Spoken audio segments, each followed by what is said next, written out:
Hola, hola. My name is Ricardo. I am the host of the Lucha Jovers podcast here in the Voices of Wrestling podcast network.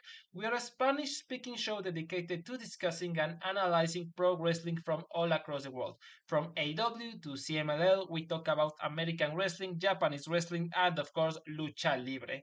If something big happened in the pro wrestling world, we will talk about it.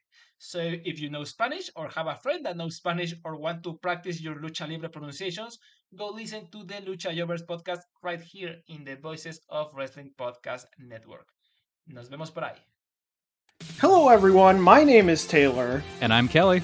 And we are the co-hosts of Jumping Bomb Audio, the podcast all about Joshi Pro Wrestling here on the Voices of Wrestling podcast network. Every other Monday, we are with you talking about the biggest news in Joshi, along with show reviews, previews, and much, much more.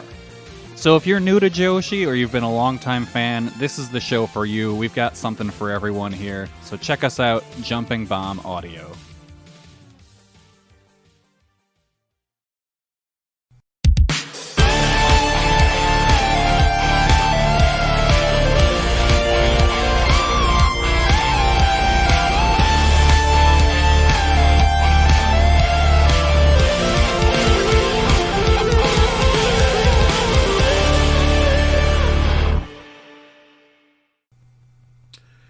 Hello and welcome to The Good, the Bad, and the Hungee. I am Fred, your normal co-host, but today your solo host. There is no Tyler.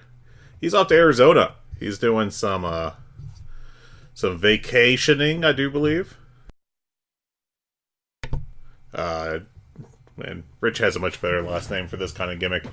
I don't know. Fornus doesn't really work well with that. Guys leaves me and then doesn't even give me a good name to pun off of. It's terrible. But I'll be going solo. It's March 16th, 2023, and we got quite a bit of AEW news to talk about. Some of it sad, some of it good. So we'll go ahead and get started, because I don't have anything interesting to say about myself at all. Like, ever.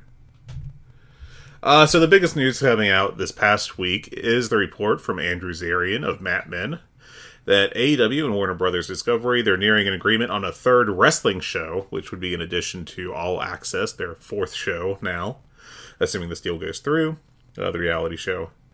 Possibly, that's Saturday night at 6:05 p.m., stealing at Billy's gimmick of remembering the 90s and the 80s. Hopefully this doesn't mean Tyrus is AEW bound.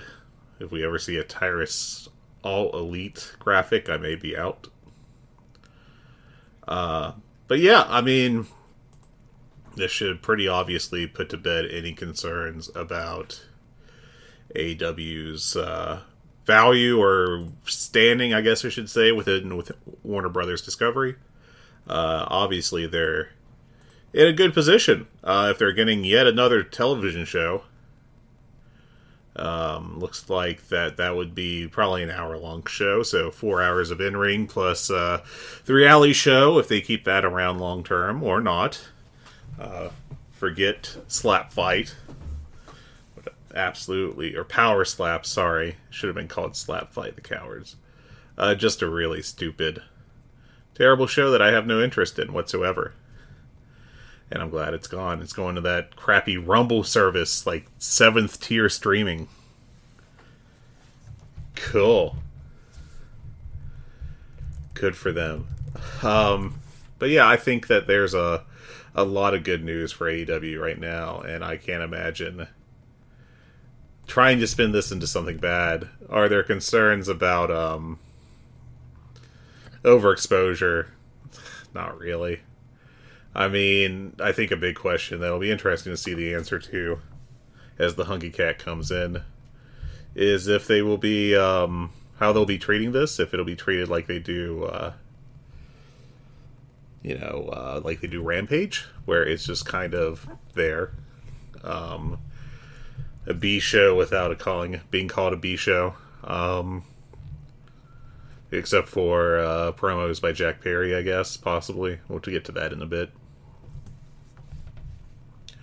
Or if it'll be even lower on the totem pole than that. I don't think it'll be a Ring of Honor show. Pretty sure that would have come out already in terms of the discussion that's been going on around about it. So, but very good times for AEW, business-wise. I think that they're doing just fine, really. Even if Rampage's ratings have fallen, I think they're kind of at an impossible high long-term when you debut a show and have CM Punk on it, returning CM Punk on it like weekly. I don't think you're really going to be able to maintain that level of viewership. Should they be happy with their viewership? Well, we'll go ahead and get into that part of the news. That's a segue, baby. Last week on Rampage, the March 10th edition had a viewership of 447,000 viewers overall and a 0.15 in the 18 to 49 demo. The overall viewership was the highest in 2 months, or at least going back to January, and the demo was the best since December, so pretty good. Are those great numbers? No, I wouldn't say that, but I think that they're good enough numbers.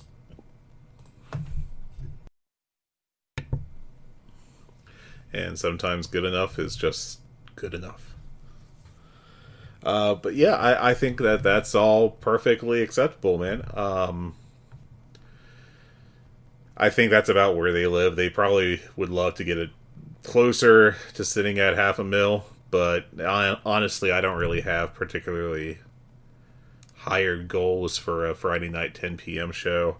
I think the booking on it's been better than it was late last year when we were really complaining about it, when I was really complaining about it. And I was complaining about it. But I just finished watching last Friday's Rampage, this Rampage we're talking about right now, just before I sat down to record this.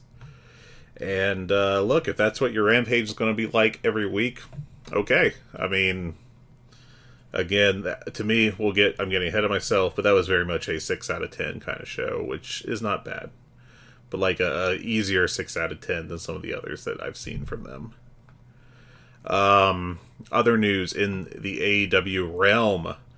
Probably I'll go ahead and get the saddest news here. Arn Anderson's son, Barrett, who was 37, I don't believe ever had any real entrance into professional wrestling, passed away. I believe it was last week at the age of 37. Just far too young. Terrible. You just have to absolutely hate to see it. So thoughts and prayers and all that good stuff with the entire Anderson family. Just awful news, and can't say enough nice stuff for them. Hope they're all doing as well as they can at this time. Forbidden Door 2 has been announced. That'll be in Toronto, going international with it on June 25th. That's virtually the same date as Forbidden Door last year. Tight grouping. I'm going to look up the exact date of that because I don't recall offhand. Was it the 23rd? 26th. So just same weekend practically. That should be an awesome show. Of course, one would expect, given how last year's went. Fingers crossed that they'll be able to repeat that. I mean, considering what they were able to do in spite of all those injuries going on at the time. Pretty damn impressive. GCW is opposing the trademark for Fight Forever, the title of AEW's video game that they have coming out ostensibly this year. Will it happen? I don't know. Maybe. I'm sure I am the first person to ever make the develop forever joke. Thank you. Copyright me. Trademark me. I will now fight anyone for that trademark. GCW in January 2021 hosted a 24-hour charity show under the name Fight Forever, which honestly I completely forgot about, but that was a pretty cool idea. And if nothing else, that's cool. I don't know. I kind of didn't really have anywhere to go with the second half of that sentence. But hopefully, if they do make a deal with this, if they make it all work out, that they'll the real beneficiary here will be charity. Hopefully, it'll be kind to them. fingers crossed on that. But they are working on a settlement deal. I don't particularly expect this to affect the release of the game.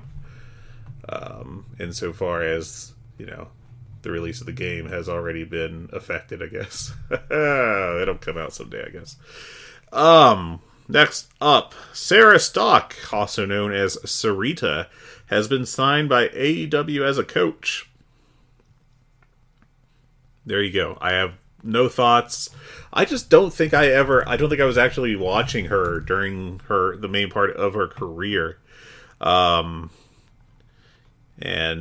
I don't have any real thoughts on her skills or anything. She definitely was able to get around a lot, primarily in TNA and CMLL, and having a 15-year career in those companies is pretty good. And she was with WWE for about 5 years as a trainer before they just had to make those COVID cuts. And as far as I can tell, this is basically her big return to pro wrestling. So good for her. Hopefully she'll be able to make a positive impact on the company. And even with my ignorance on her career, I like her a lot better than the other big signing that AEW announced, which I will also be discussing shortly. Look at all these teasers I'm just effortlessly dropping. Or are they teasers and my inability to stay on subject? That's for you to decide. Chuck Taylor was not able to bail out Orange Cassidy in his match on Dynamite because he was having emergency dental surgery. And he posted on Twitter a photo of his mouth all jacked up. Look heinous. Hopefully he is doing well now. Just not good stuff. Scientifically speaking, I would have to refer to his teeth as kind of screwed up. Hopefully he is off and healing and feeling better very soon. No JR on Rampage this week. He's been having issues with his ankle, apparently. He's on his podcast, he referred to that.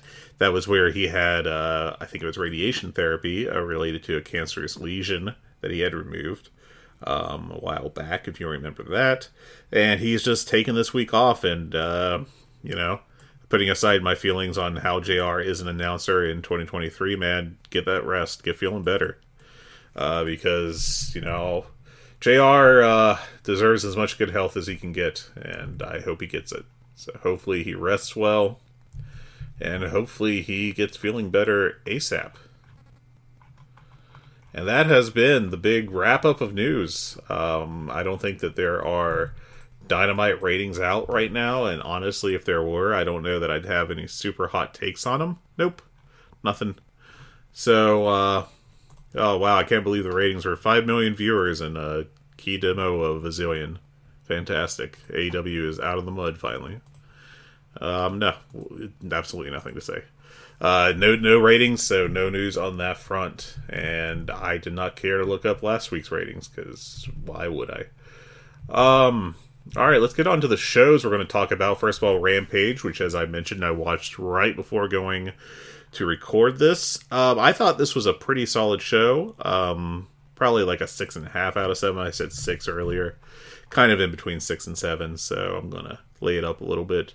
The opener was Action Andretti versus Sammy Guevara, and my god, they gave Andretti everything but the win in this one. He just had control of this match for, like, you hear people talk about these matches where the guy that goes on to lose has control for the majority of the match. This was like 98% of the match. Andretti got to show out the entire time, and it helps him that Guevara is a damn good seller. But Action Andretti had a bunch of really cool spots. Did the split-legged moonsault, he did running shooting stars press, which Guevara got his knees up for, a springboard 450. All kinds of high-flying stuff, a flying splash on Guevara through a table. And then Daniel Garcia came down right at the end, shoved Andretti off the top rope, and that let Sammy Guevara get the go to hell and the win. And this was a good match, not a great match. I think these two could have a great match if they were given a little more time, a little more freedom to do so. But I thought this was damn good.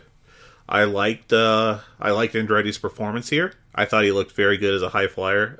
There were one or two spots that weren't exactly the crispest thing I've ever seen. But I can't even say there was like a botch in this that I recall. And Guevara just did a great job as the guy taking the offense. Good selling. Good match. 3 3/4 for me.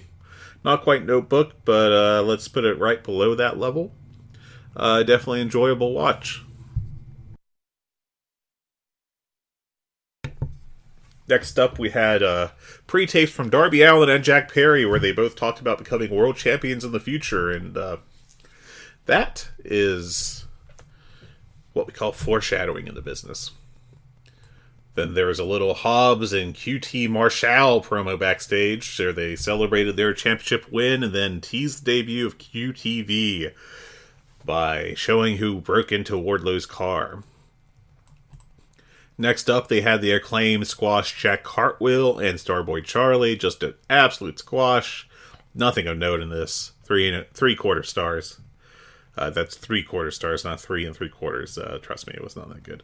Then they did a little thing afterwards where Menard and Parker came out and waved a Jericho Appreciation Society shirt around, and that was it. Then there was a pre-tape for Jericho, Garcia, and Guevara that did with primarily Jericho talking, putting over their match on the coming Wednesday against the Elite and the Hounds of Black. Nice little promo. Next up was Preston Vance against Konosuke Takeshita. And I gotta say, this was I can't say bad, because this was a pretty good match, but it was easily the worst Takeshita match I could think of in AEW. Just a very solid, but not great match. Honestly, the before commercial stretch was just nothing. I didn't even take a single note, other than Vance had control early. Coming back after the break, there are some cool spots. Soup got to show out a little bit with the Blue Thunder Bomb and a couple knees, and he killed Jose, the assistant, and then there's a decent little sequence of counters to some Vance power moves that led to Takeshita roll up or backslide, I should say, for 3. This was solid, but not great. Just a respectable match, right at 3 stars for me. You'll get a lot better from Takeshita soon, I'm sure. Then there's a Swerve Strickland promo pre-tape where he says that both of his affiliates are on the shelf now because of Keith Lee, and maybe he underestimated him, but he's not done with him. Look, Swerve Strickland is really is going to be as big of a star as they let him be, and they better let him be a damn big star. We get the announcement from Mark Briscoe about how there's going to be a Reach for the Sky ladder match at Ring of Honor Supercard of Honor, and the Lucha Bros will be in it. Get a little video recapping the Hook and Stokely stuff, and then our main event was Nyla Rose versus Riho. And these two do work very well together. This is, like, Riho is custom made for Nyla Rose. These are honestly, it feels like the only good match I have seen from Nyla Rose in the past year has been this Riho one. And I'm saying that as someone who loves Nyla Rose's, at least her Twitter presence. But she just seems to have fallen off in the ring. And look, I'm not going to tell you that these are as good as the I think it was 2019 matches, the very early Dynamite ones. I actually loved those. I think I may have given the first one 5 stars, because I thought Riho was just doing so well as a underdog babyface in that, and Nyla Rose was doing very well as a monster. But this was a darn solid match, a darn good one even. I liked this well enough. There were a couple spots where it wasn't great, but I think in general, with the crowd getting behind Riho as she went on to try to keep winning the match, I think this was a 3.5 star match. Perfectly respectable. And of course, it ended with Riho getting a cool little roll up out of the Nyla Bomb for 3. And that gave her the win, but she was immediately killed by Marina Shafir and Nyla Rose, and the Outcast came out and spray painted an L on her. And that was the show. Nice thing about Rampage is it's always an easy watch, or almost always is. I'm going 6.5 on this show, as I mentioned earlier. Like 3 well above average matches, but not great matches. Yeah, just a solid show. No really notable promos at all in it, though. So just the matches. Best match was Guevara and Andretti, I think. And if you have time, it's worth going out of your way to watch. I'm not like putting it up there on a pedestal as like this will be talked about at the end of the year. But if you got 15 minutes and want to watch a good wrestling match, there you go. And now, this past last night's Dynamite, we got ourselves the MJF Rebar Mitzvah. And this basically turned into a opening segment from Raw that you've seen some version of probably a zillion times as long as you watch that company. MJF, being a true heel, dissed Bret Hart and praised Shawn Michaels, which of course works into his whole War for 2024 thing that kind of pops up every now and then. And he says he's having the Rebar Mitzvah because he's now no longer a man, but after beating Bryan Danielson in the 60-minute match, he's an Iron Man, which I enjoyed that quite a bit. They had some local guys come down with a chair and danced around with him in it, which was a nice spot. Of course, that's obviously what happens at bar mitzvahs. At some point, MJF said, "Clap along or else you're anti-Semitic," which got a big laugh out of me. And then this is when we had Monday Night Raw start. Jack Perry's music comes out, or hits, and he comes out, and then he's going to say something, but it's Sammy Guevara's music, and he comes out. And then he's going to say something, but it's Darby Allin's music, and he comes out.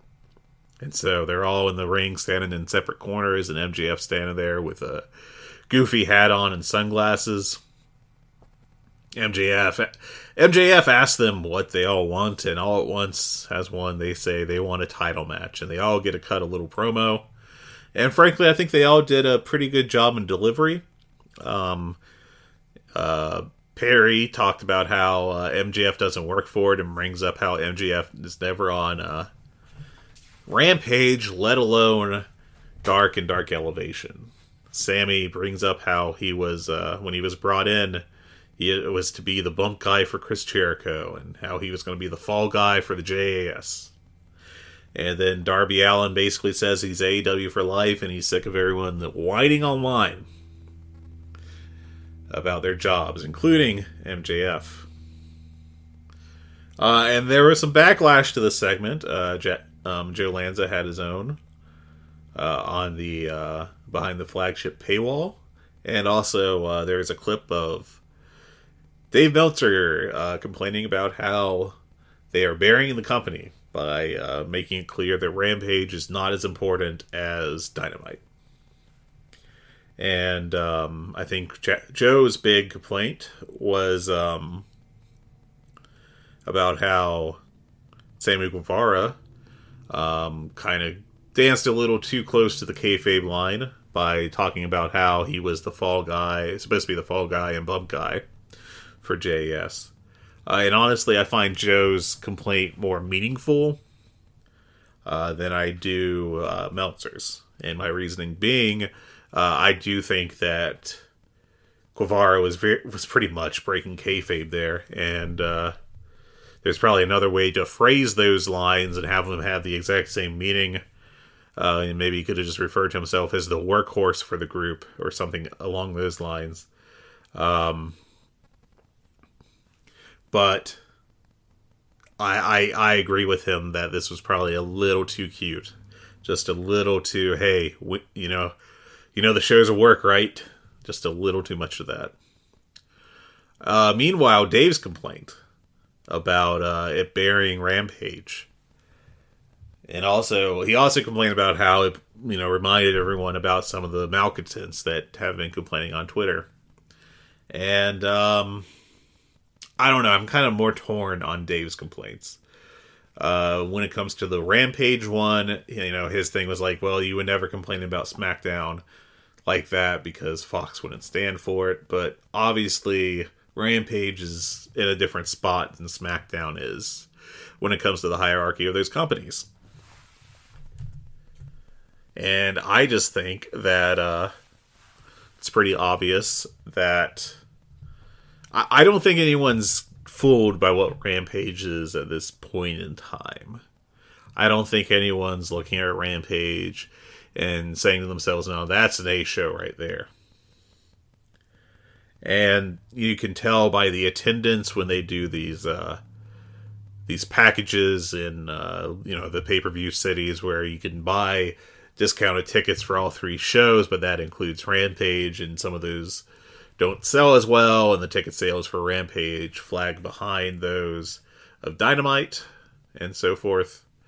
And it's just very obvious to me that I don't think that's really a real complaint. That's just the facts. And the facts are that Rampage is not as big of a show as Dynamite. I don't think that's any kind of real self-burial there. I think it's just an acknowledgement of what the situation is. Now, should Rampage be booked bigger with bigger matches on it? Probably. Yeah. But also, there's the counter argument of, do you want those big matches to be going on at 10 p.m. on a Friday night with a viewership that's practically half of Dynamite's? And I think that Tony Khan's come down, obviously he's come down on the side of, no, he would rather have those big matches happen on Dynamite in front of the biggest audience he has. And Rampage is just what it is. Rampage is basically a chance for exposure for lesser used talents. Every once in a while you'll get a big star on there and a not particularly big match. You know, you'll have Moxley in a tag match that BCC is obviously going to win. You'll have stuff along those lines. And I don't know, that just didn't really bother me that much. It actually just felt like the truth. And I don't think that it's going to do much damage to admit that Rampage is currently slotted as less than the top show, Dynamite. As for the other complaint about bringing up the people complaining about the company online in a bigger thing, I think that has more merit. You know, I don't know that I would have been particularly thrilled with the idea of Darby Allin going out there and outright bringing attention to the fact that people in AEW are unhappy, and they're acting out on Twitter to express that with Miro and Andrade and various others. And given all that, maybe it just would have been better if Darby just focused, you know, instead of talking about a bunch of people complaining about AEW and making it sound kind of shitty, maybe he should have just focused on MJF complaining about AEW and not wanting to be there and making a bigger deal out of that. I don't know. But I do think overall this was one of the better Darby Allin promos we've had, one of the better Jack Perry promos we've had. And Guevara is a good promo already. So, I mean, he has been for quite a while. So I think this was good. Guevara kind of fell into a trap when he was trying to be a babyface with Ty Mello, which just didn't work at all because of the timing. And then, of course, MJF got to take little cheap shots at all 3 guys with the usual stuff, calling Darby an incel, bringing up Guevara, you know, probably dating someone else, which, of course, allowed Guevara to hit back with something about MJF's fiancé leaving him, which is now a big part of the storyline with him, I guess. MJF does drop a pretty interesting line about how he's never been, and I enjoyed the phrasing on this, AEW's daddy daycare. You know, bringing up how they all have older mentors, at least at one point. You had Jack Perry with Christian Cage. You had Darby Allin with Sting. Well, still do, except when Sting's not around, like tonight. And Sammy Guevara with Chris Jericho. And I like that line quite a bit.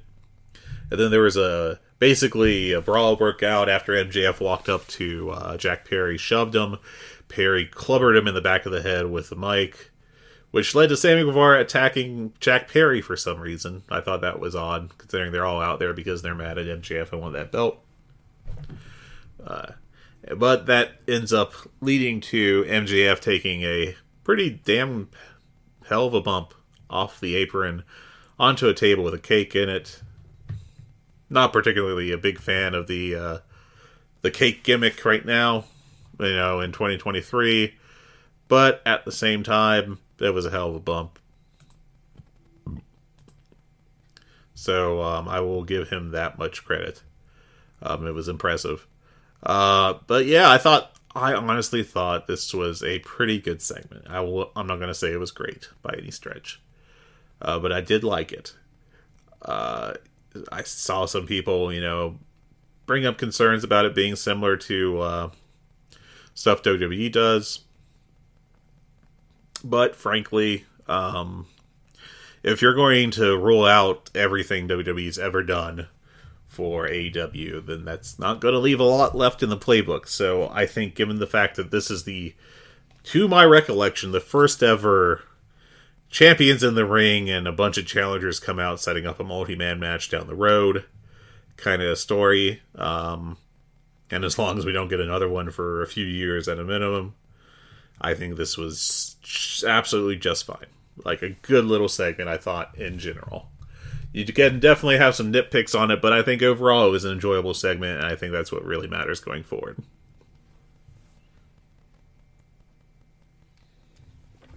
Moving ahead, we had the tag match, trios match, really, between the Blackpool Combat Club of Jonathan Moxley, Claudio Castagnoli, and Wheeler for Wheel Yuta up against Evil Uno, Adam Page, and the returning Stu Grayson. And I gotta tell you, I was really happy to see Stu Grayson back.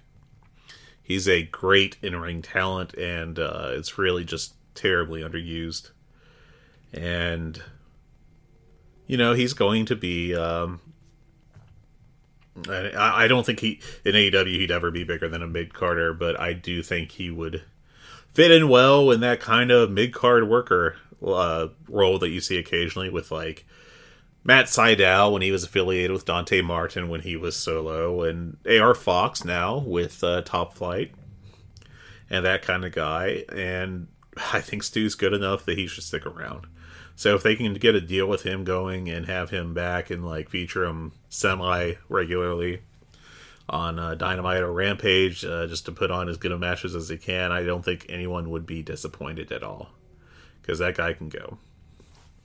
And he and Uno have a very good tag team, and I think we're far enough away from just the dreadful opening of the Dark Order gimmick, where it was just those two primarily, that we can get back to this tag team being a thing, and they can be, if not a player in the tag team division, at least a regular, mid-card presence, I guess would be the way to put it. But I liked this match. I thought this was really good. My second favorite match on the show, and easily the best match I've had the pleasure to talk about on this show so far. There was a Stu hot tag early, where you got to run wild a little bit, and then there was a Blackpool Combat Club spike pile driver on him on the floor, which just looked killer. Then there was finally came out a commercial, hot tag to Hangman, and he got to do a big hot House of Fire sequence. And there was a cool spot. The closing stretch on this was excellent in particular. Yuta, of course, it was set up by Wheeler Yuta taking out Adam Page with the ring bell. So it went down to 3-on-2 with the Super Smash Brothers being left alone with the BCC. But we got a fantastic Babyfaces in Peril comeback series. Evil Uno hit a awesome paradigm shift on Jon Moxley. Then they did, I don't know what to call it, but the one where Uno and Stu like jump past each other for like a combo cannonball senton thing or something like that. And then they did hit the fatality, I think on Mox, if I'm not mistaken. But Yuta barely makes the save, which allowed Claudio to get a pop-up European, or I guess they're now pushing it as the Swiss uppercut on Stu, and then Mox gets the rear naked choke, and I think it was a stoppage and not a tap out. It was a little confusing, honestly, at the time. I thought this was a really great trios match, 4.25 stars from me, well into the notebook area. after the match, Mox does not let go, and he just switched into the Bulldog choke. Uno makes the save and breaks it up, but gets beat down for his trouble. And this leads to Alex Reynolds and John Silver running out to make the save, and the BCC just bail. I thought this was just really good stuff. Fantastic stuff. Got a Juice Robinson pre-tape where he said very little of note. Just kind of a 60-second promo. It was fine. Next, we had Jade Cargill against her mystery Canadian opponent, which was Nicole Matthews. And he was about as big as Jade. I remember Nicole's big run in Shimmer, which was, goodness gracious, so was that 8 years ago now? And she was pretty good at that point in time. I honestly have not watched much of her stuff since then. But this is just a complete one-sided squash, so I don't think you can really make any kind of judgment on Nicole at all in this. Basically, she took a pump kick, but Jade didn't exactly hit it right, I don't think. I think that was the problem, where she got her kind of in the chest rather than the face. And then the Jaded for 3, and that was the match. Renee Paquette gets in the ring to interview her, but Jade spins around and goes, "You're Canadian, aren't you?" and starts bullying her, which was a cool thing. And then it stopped being cool when Taya Valkyrie comes out. And I'll be honest, it's not exactly like I'm a connoisseur of Taya Valkyrie's career. I haven't exactly gone out of my way to watch a bunch of her stuff, but what I have seen has always peaked at fine.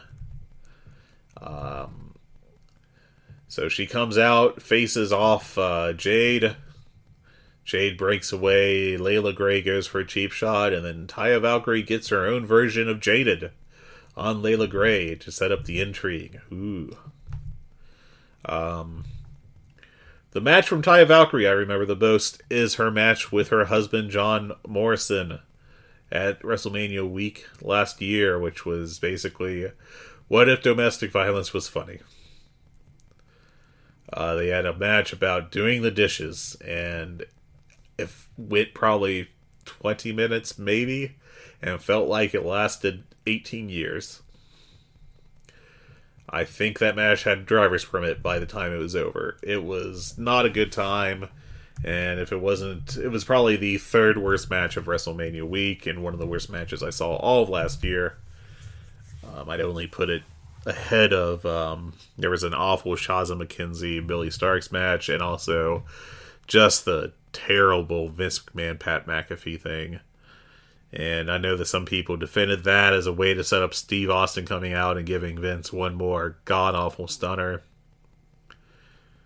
Yeah, no thanks, man. Just did not need any of that. But that match, the Morrison-Taya one, was pretty rough, too.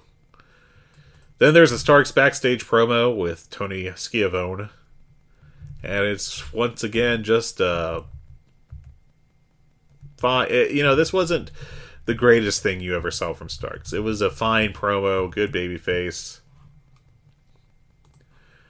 stuff, but it's a setup. It's far from like a high point of the feud.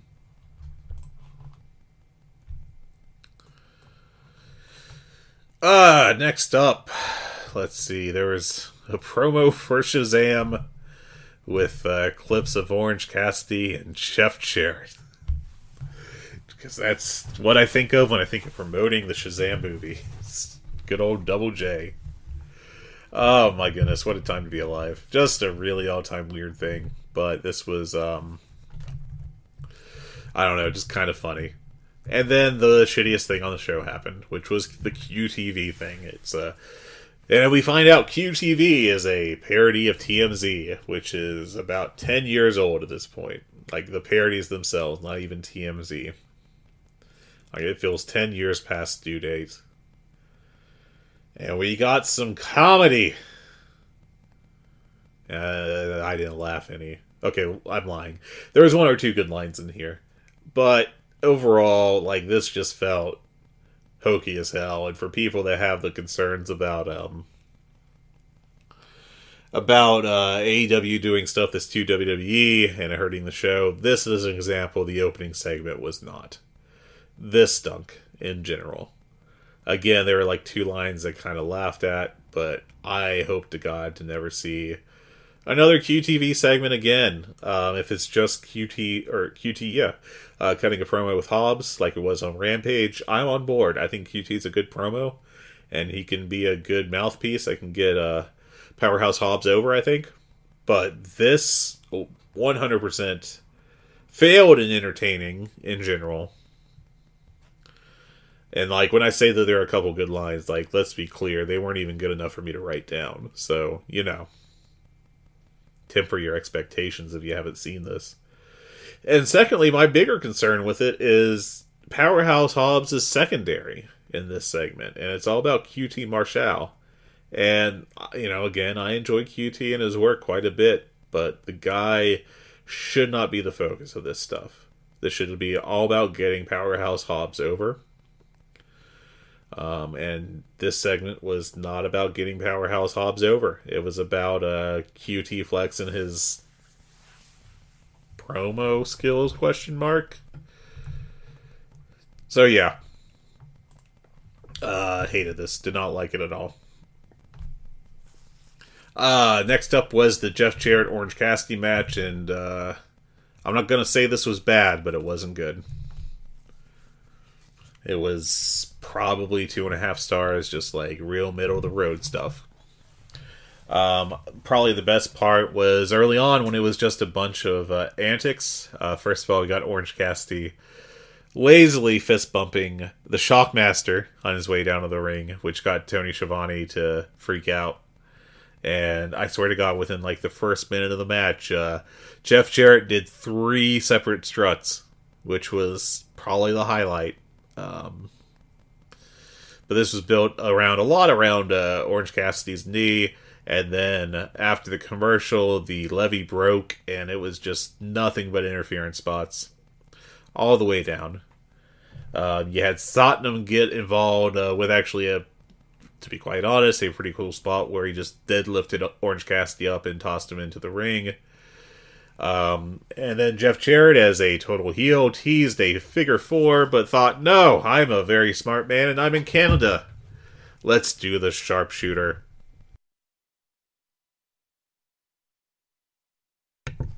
And, that got the crowd against him some. And then Orange Cassidy reversed to his own, which, that was probably the highlight. After this, there was more interference. Then we got the referees getting involved, and I like the refs in AEW, and I almost always like the refs when they're doing shtick in AEW, especially with Jarrett, but I think at this point they had gone past the point of too much shtick. So, Jarrett pushed Orange Cassidy into Bryce, knocking out Bryce, which brought Aubrey out, and Jarrett argued with Aubrey, teased hitting her, which, boy, let's not get that close again. Orange Cassidy picked up the guitar, and Satnam Singh just grabs it from him, and Orange Cassidy just very lazily sewed his leg, which, again, was a good bit in a match that was going too long. So Singh and Dutt get ejected, but guess who comes out? It's Jay Lethal with no sling. He came out with a sling, but now he doesn't have a sling. And hits Orange Cassidy with the Golden Globe, but only for 2. Trent comes out, gets rid of Lethal, and then that leads pretty much right away to an Orange Punch for the pin. And again, this is just 2.5 stars of just aggressive acceptability. I've enjoyed the Jarrett Lethal tag team, but I think this left Jarrett out to dry. I think he just got overexposed in this match. And I don't think it worked because of that very reason. There was a pre-tape rap from the Acclaim that was absolutely fine. Not memorable at all. Then the Outcasts came out. They cut a little promo, which was pretty good. Although I will say, again, hearkening back to Joe Lanza's review of Dynamite that he did behind the paywall, he talked about Go Away Heat and how no one actually has Go Away Heat. Really, except for like very rare cases. Even X-Pac didn't have X-Pac heat. But I'll tell you, Saraya has go away heat with my wife. Because she just spontaneously started complaining about how, and this was not even close to watching a show, but my wife just went off about how Saraya always says it's her house. And she's sick and tired of hearing that line. And then Saraya gets the microphone, and what's the first thing she does as part of this promo? This is my house, and I swear my wife's eyes just rolled out of her head. We still have them in a jar. It's terrible. It's caused physical harm to my wife and her eyeballs. But yeah, she just hates her. But I thought this was actually a pretty good heel segment. It wasn't spectacular, but I thought in general the promos were good. Saraya calling the fans twats sure was a thing. And then Hayter and Baker have heard enough, and they come out in their Canadian tuxedos. And then it's a very why is the babyface stupid moment. They take control, they have the Outcast down, and then they pose over him. And then immediately the Outcasts fight back and start beating him up. Just made them look like idiots for a second there. And then, going forward, after that, Riho, Willow, and Sky Blue come out to make the save. Riho has a pipe to help even the odds. Outcasts just hit the bricks. At this point, I had a note about Taz, and I do think there's been kind of a sea change with Taz as a commentator, and I want to be clear that I have loved the work Taz has done in AEW in general. Dark is just a podcast with wrestling over it, and he and Excalibur are really enjoyable together. And I also enjoy Taz on Dynamite and Rampage. I think he does, Dynamite, obviously. I think he does a good job there. I think he does a great job on the pay-per-views. I think he and Excalibur have terrific chemistry. But there's been a change over the past couple months where Taz has gone from just being like a color commentator to working really as a heel, making excuses for the wrestling heels. And to be completely honest, I don't like this. It feels, the heel collar commentator thing to me feels dead. Like, it just feels like it should have been, it's from the 80s, and it feels well worn out at this point. Maybe if you have a spectacular performer in that role, you would do it. But it's just, this is something WWE ruined, I think, for such a long time, by feeling the need in every single form, the commentary table for decades now, to have a heel. And the heel just has to yell all the time. We had heel Michael Cole. We've had heel Wade Barrett. We had heel Corey Graves. We had heel JBL. We had, there's more that I can't even think of. It's just the same old shit, but they have to do it in every single version of an announcing team they have. Someone's got to be the heel that just yells at the other announcers, calls them dumb, and then just puts over the heels as just awesome all the time. And Taz isn't like WWE pilled in this way. He's not like doing the stereotypical Vince McMahon is in my ear yelling at me to yell more kind of gimmick. But I gotta tell you that this is I think he's hitting it a little too hard. It was one thing when he started out just with MJF and kind of making excuses for him, with the understanding that they're both from Long Island and they have some kind of a connection that way. Alright, fine. I still don't think it was particularly great, but it was, I got it. You know, it made sense. But now we have him making excuses for practically every other heel up and down the card, and it's a bit much. I preferred it when we did not have Taz as the token heel announcer, when we had Taz just being Taz, the grumpy, goofy guy on the commentary table. I would rather Taz be uniquely Taz, which is what he was for a while, than Taz doing the shtick we've seen all this time before, because we don't need it to get over these heels. The Outcasts are doing just fine as heels right now.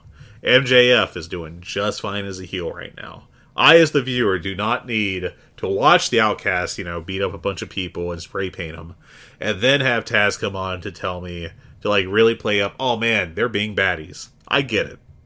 I can see it. I understand the wrestlings. I don't need Taz telling me that. I can just look at what they've done, what the segment was, and go, yes, they are heels. This is what they're doing. So I just hope that they kind of ease up on that, and we don't have to deal with that anymore. But I don't think that I'm going to win that one, guys. I think it's just going to go on, and I just hoping that they're taking the foot off the gas with it soon. Because I want to like Taz. I want to enjoy Taz's commentary. And I'm enjoying it less now. And that's not what I want to be able to say. I wish that wasn't the case. Next up is a 2.0 pre-tape about the acclaimed rap. And this was where AEW had its seemingly weekly audio drop. Where you missed the first 10 seconds of the promo from Menard and Parker. Otherwise, this was fine. We got teased for Rampage. Phoenix versus Hobbs for the TNT Championship, which should be a good first defense by Powerhouse. We have the in-ring debut of Taya Valkyrie. And then we have Menard and Parker against the Bollywood Boys. And also remember that, at least on this, at least live on the East Coast, it'll be at 11:30 p.m. because of the NCAA tournament. Which I am not watching right now. I wish I was. And then on Dynamite, the only thing that has been announced is Hook versus Stokely in their no DQ match. I'm just wondering if he's going to be a dumb babyface and end up getting owned by the firm running in and beating him up because there's no DQ and he's the lone Hook. Hopefully they don't do that. Hopefully they don't make him look like an idiot, because Hook is just too good to be made to look like an idiot. And then we had the main event, which was the Elite and the Jericho Appreciation Society of Guevara, Garcia, and Jericho challenging House of Black for the Trios Championships. And this was moves. Of course, there was some shtick early on. First of all, there was a big pop for Jericho, and then a huge pop for Omega. This was Omega's first real big arena show in Winnipeg. So I can only imagine how special that moment was for him. But the crowd went wild for both of them, especially Omega.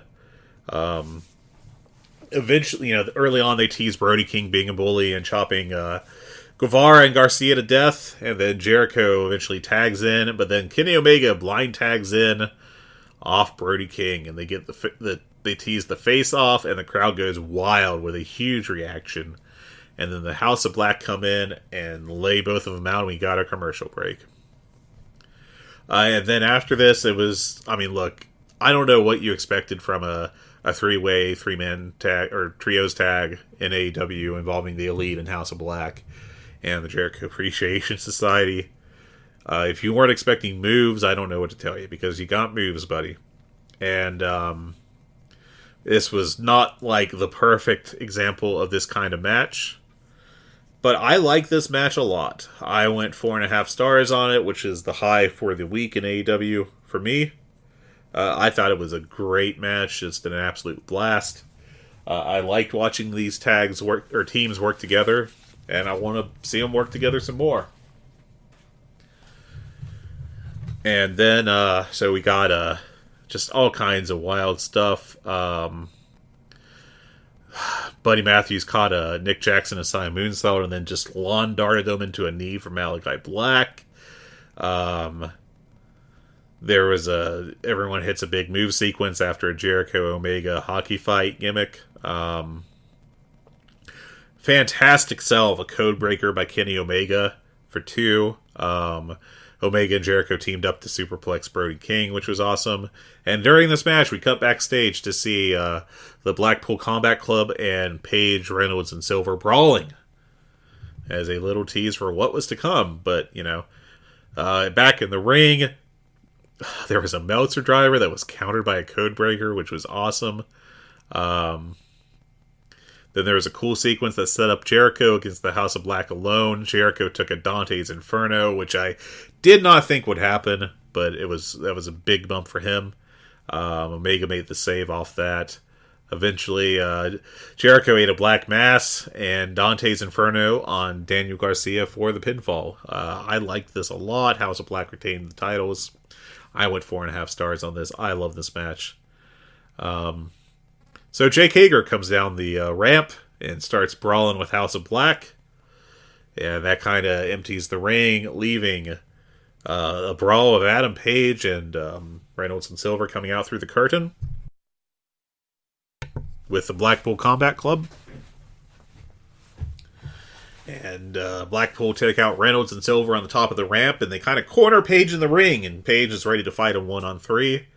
And then all of a sudden, the Elite get in the ring behind Adam Page, and the Blackpool Combat Club backs down, and Page is kind of confused because he hasn't turned around. And then at the very last second of the show, he turns around and sees the Elite.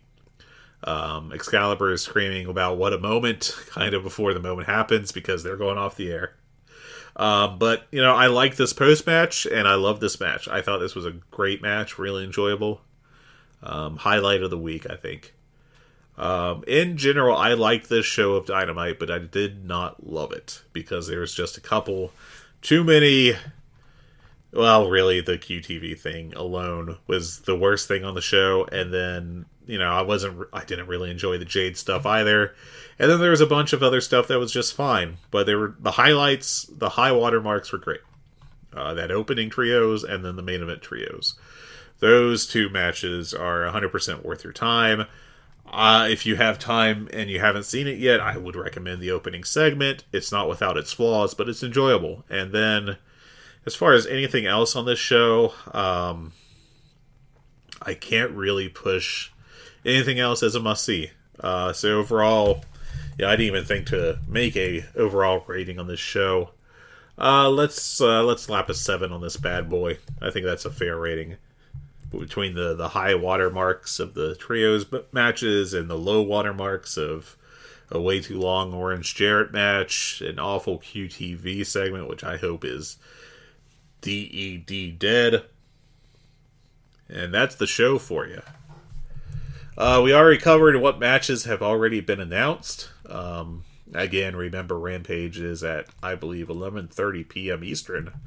But with the men's NCAA tournament hitting the opening round, the proper opening round, not the first 4. Forget that stuff. That doesn't count as the first round. And that's it. That's all I got. We're going to see if I can figure out how to slap a song on the front of this bad boy and get it uploaded. And other than that, that's it.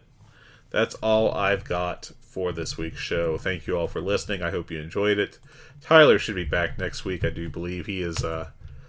Hope he's enjoying his stay in Arizona. And if you want to hunt down one of the co-hosts of this fine program, you know where to go, which is just the whole state of Arizona. Please don't bother him, seriously. But yeah, overall, this was perfectly fine. I mean, perfectly fine kind of underplays it. I thought it was a pretty good Dynamite and a solid Rampage. I'll put it like that. This was not one of the highest level shows on either account, but good stuff in general. And that's it. I'm finally going to finish this show. I think this is the 3rd time I've tried to end it. This is why I need Tyler around, so he can make sure I don't sound like a blubbering idiot as I try to talk about the graps. Anyways, have a good week, everyone. See you next week. Take care. I just realized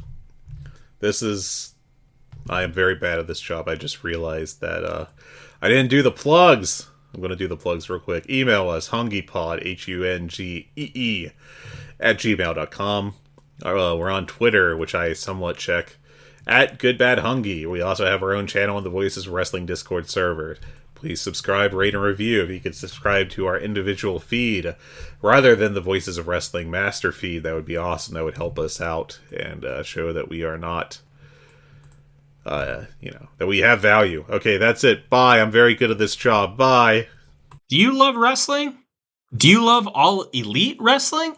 Make sure you check out The Good, The Bad, and The Hungee here on the Voices of Wrestling Podcasting Network. My name is Tyler Fornes, and my co-host Fred Moreland and I discuss all the happenings of All Elite Wrestling across the universe, including when they make trips overseas. We talk about Dark, we talk about Rampage, we talk about Dynamite, and everything in between, including Tony Khan and his both brilliant and confusing booking. Make sure you check us out. We drop our shows on Thursdays to make sure that we keep up with Dynamite and make sure we give you all the current happenings in All Elite Wrestling.